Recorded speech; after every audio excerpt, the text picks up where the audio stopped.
Once the fragile control of divine kings had been annihilated, the ancient civilization began to implode, giving rise to a new power-hungry leader,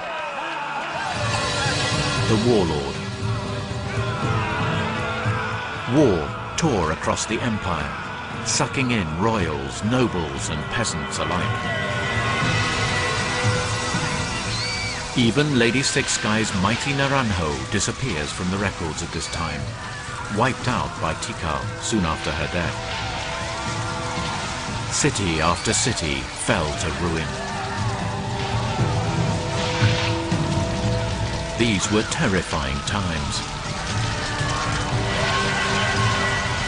They had to face the very real prospect that their children would all be wiped out.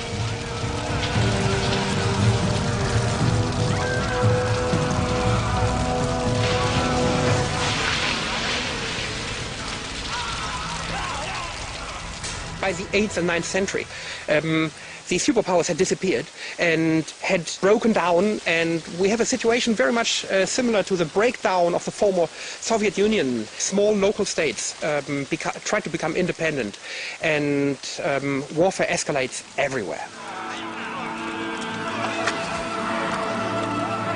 In the scramble for power, the Maya began to wipe themselves off the face of the earth.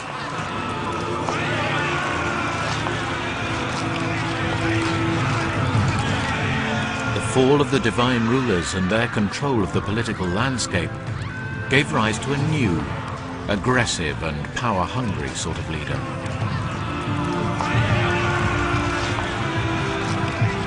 As violence began to tear the civilization apart, villagers poured their energy into fending off these warlords. This led to a new, devastating enemy: hunger. Their neglected crops failed, and trade links collapsed.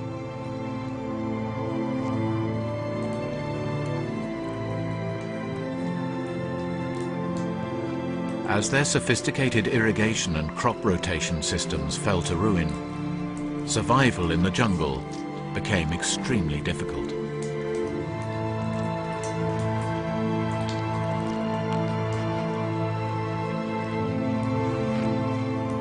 The people began to starve.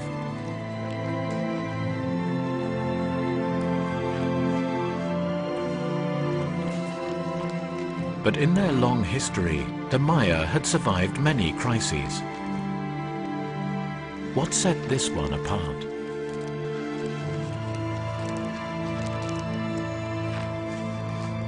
Well, in the 8th and 9th century, the Maya had to cope with many different disasters, with drought, overexploitation of land, an increase of the population, deforestation, etc. But in the past, the Maya had been able to live with these disasters and to continue.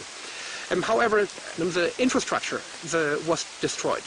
The management systems that allowed them to live in the jungle, the irrigation systems, the redistribution of maize and foodstuff, all disappeared with the collapse of the central authority and the central powers.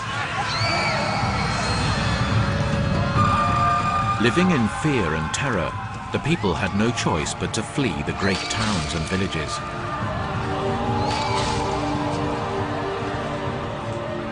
Life in the jungle would have been harsh. It became about survival, not art, architecture, the stars, and spiritual beliefs.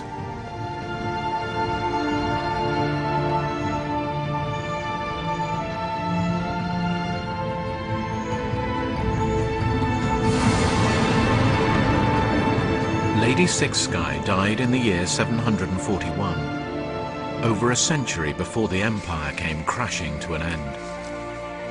But there's no doubt about the impact she had during her lifetime. She must have been recognized as one of the greatest leaders of her time.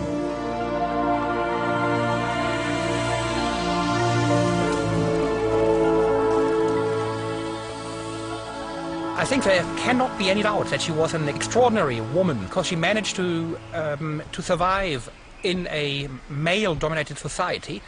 Not only to survive, but she actually held the power for a very long time. She was a warrior queen and at the same time a very intelligent politician. Lady Six Sky revolutionized the old order and was a catalyst for the mutual destruction of the superpowers. She may have gained the power she craved, but 100 years later, her actions spawned warlords whose greed decimated their own people. The system of divine kings collapsed, taking with it the foundations on which Maya society was built. And it's all there, recorded in their own words, set in stone.